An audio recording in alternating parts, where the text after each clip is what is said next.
ஓம் காளி தேவியே போற்றி போற்றி. ஓம் மகா காளியே போற்றி போற்றி. ஓம் பத்ரகாளி தாயே போற்றி போற்றி. என் அன்பு குழந்தையே, இந்த மங்களகரமான தினத்தில் உனது பிரச்சனைகளை எல்லாம் போக்கி நீ கேட்ட வரங்களை எல்லாம் உன்னிடத்தில் அள்ளி கொடுத்து கொண்டிருக்கும் உன் தாயை அலட்சியம் செய்து திருப்பி அனுப்பிவிடாமல் இதை முழுமையாக கேள் என் குழந்தையே. என் அன்பு குழந்தையே, உன்னை தேடி உன் தாய் வந்திருக்கிறேன் என்றால் அது மிகவும் உனக்கு அவசியமானதாகவே இருக்கும் என்பதை முதலில் தெரிந்து கொண்டு இதை முழுமையாக கேள் என் தங்கமே.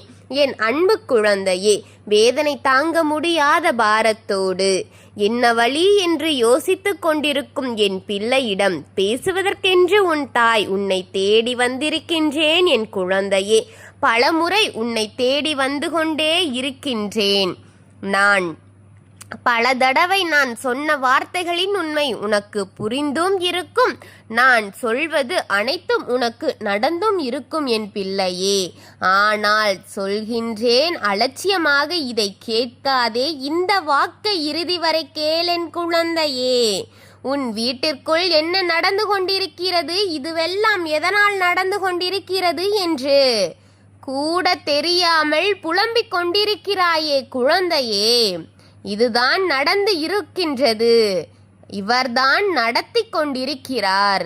இப்போது இவர் கையில் தான் இது சிக்கிக் கொண்டிருக்கிறது என்ற உண்மைகளை உன் தாய் உடைத்து கூற வந்திருக்கின்றேன்.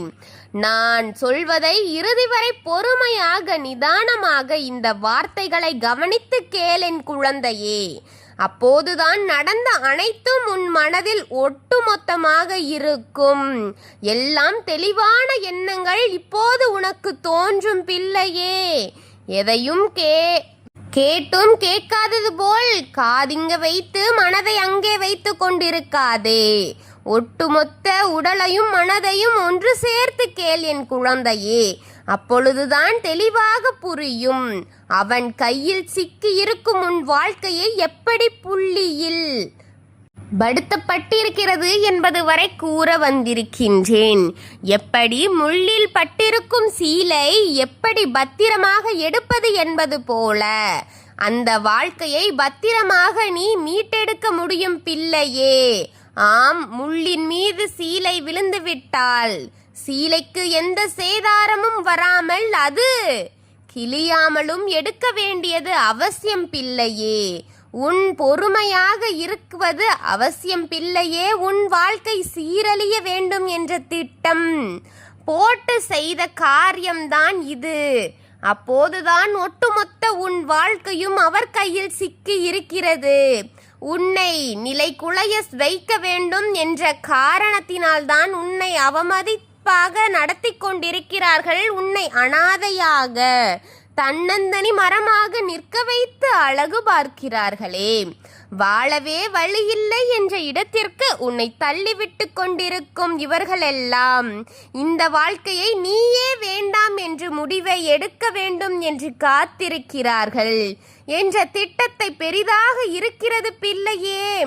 பிள்ளையே, புரிந்துகொள் என் பிள்ளையே. நம்பிக்கை நம்பிக்கை ஏமாந்து போதும். இனியும் யாரையும் நம்பாதே. உன் வாழ்க்கையை பற்றி சொன்னதெல்லாம் போதும். உன் மனதில் இருப்பதை எல்லாம் கொட்டியதும் போதும். இதற்கு மேல் யாரிடமும் எதையும் கொட்டாதே. யாரையும் முழுமையாக நம்பாதே. அது உனக்கு பெரிய ஆபத்தாகத்தான் முடியும் என் பிள்ளையே. வலி வலி உன் வீட்டிற்குள் வந்தது சிரித்து சிரித்து சிரித்து பேசி மகிழ்ந்து இப்போது உன் வாழ்க்கையையே கைப்பற்றி இருக்கிறாள் அல்லவா ஒருத்தி. உன் கையையே பிடுங்கி உன் மீது பொறுமையாக உன் மீது வெறுப்பு வரும்படியாக செய்த உன்னிடத்தில் இருந்த ஒருவனை பறிக்க திட்டம் போட்டு கொண்டிருக்கிறார்கள் பிள்ளையே.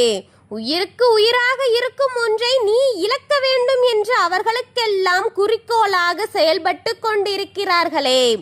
இதுதான் வாழ்க்கை என்று இருக்கும் உன்னை அதிலிருந்து பிடுங்கி எறிய வேண்டும் என்று திட்டம் போட்டு கொண்டிருக்கிறார்கள் என்ற திட்டங்களை அவர்கள் போட்டு கொண்டிருக்கிறார்கள். செயலிலிருந்து நீ நிற்க வேண்டும், செய்கின்ற செயல் அறியாமல் நீ நிற்க வேண்டும்.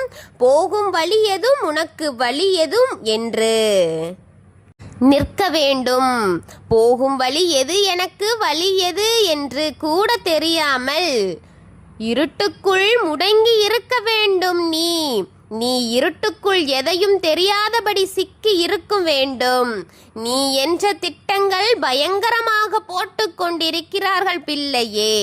ஆனால் உன் கையில் இருப்பது, உன் கையை விட்டு போய்விட்டது என்று புரியவே உனக்கு காலமாகிவிட்டதே. அத்தனை வெகுளியாக நீ இருந்து கொண்டிருக்கிறாயே. ஆனால் இப்போது சற்று மாற்றம் உனக்கு தெரிகிறதா பிள்ளையே? உன்னிடத்தில் யாருடையோ அளவோடு பேசுவது நல்லது தங்கமே. நீ யாரோடு உன்னை பற்றி அதிகமாக பேசுவதில்லை என்பதை எல்லாம் நான் புரிந்து கொண்டேன். இப்போதுதான் இந்த மாற்றம் உனக்கு நிகழ்ந்திருக்கிறதல்லவா?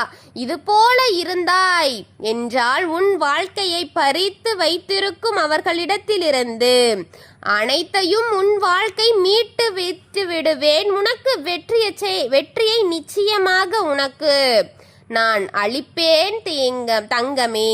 உன்னை அழிய வைத்து பார்க்க வேண்டும் என்ற எண்ணத்தை அடியோடு பிடுங்குவேன் பிள்ளையே. அவர்கள் நன்றாக இருக்கிறார்கள், நான் தான் மோசமாகிக் கொண்டே போய்கொண்டேன். நாளுக்கு நாள் நான் தான் மோசமாகிக் கொண்டே போகின்றேன். அவர்கள் அங்கே சந்தோஷமாக இருக்கிறார்கள், அவர்களை நான் வேடிக்கை பார்க்கின்றேன். என் வாழ்க்கைதான் நாசமாக போய்கொண்டென்று கூறுகின்றாயல்லவா? அழிந்து கொண்டிருக்கின்றது என்ற வேதனை படுகிறாயா அல்லவா? நான் ஒன்றை சொல்லட்டுமா? எத்தனை வழிகளில் உனக்கு நான் சொல்லி இருக்கிறேன், எத்தனை பரிகாரங்களை நான் உனக்கு சொல்லி இருக்கிறேன். ஆனாலும் நீ அதை ஒவ்வொரு முறை ஏற்றுக்கொள்கிறாய். ஒவ்வொரு முறை எதிர்மறை சக்திகளிடமே உன் வாழ்க்கையை அழித்து கொண்டிருக்கின்றாயே. கூறிவிட்டேன், அனைத்தையும் நீதான் முழுமை செய்ய வேண்டும் பிள்ளையே. என் குழந்தையே, நான் கூறியது அனைத்தும் உண்மையாகத்தான் சொல்கின்றேன்.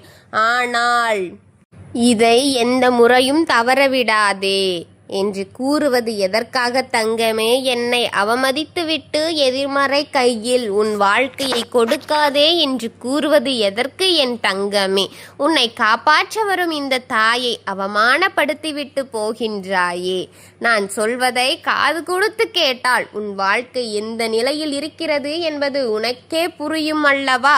அவர்களின் கையிலேயே உன்னுடைய வாழ்க்கையை குடிக்கின்றாயே. இது அர்த்தங்கள் புரியவில்லையா என் தங்கமே? இந்த நாள் நான் சொல்வது உனக்கு நடந்து கொண்டிருக்கிறதல்லவா?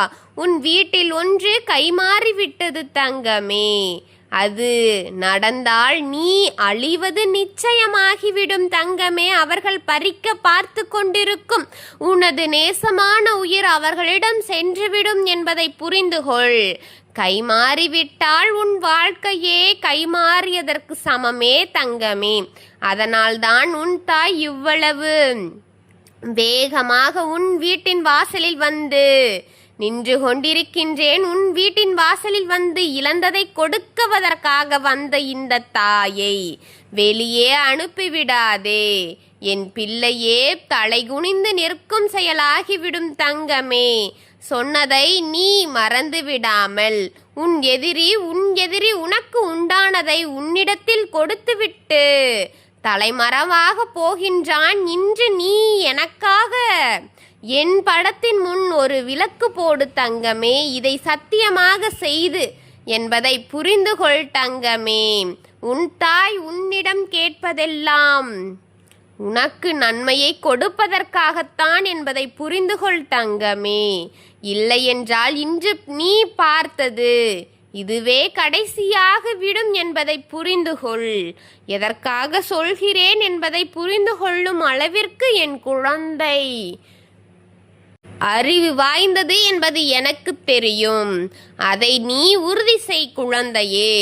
நான் உன்னோடு இருந்து அனைத்தையும் பார்த்து கொள்ள இந்த தாயை கைவிடாமல் இந்த தாயின் படம் முன் வணங்கு என் குழந்தையே. ஓம் காளி தேவியே போற்றி போற்றி. ஓம் மகா காளியே போற்றி போற்றி. ஓம் பத்ரகாளி தாயே போற்றி போற்றி. வாழ்க வளமுடன்.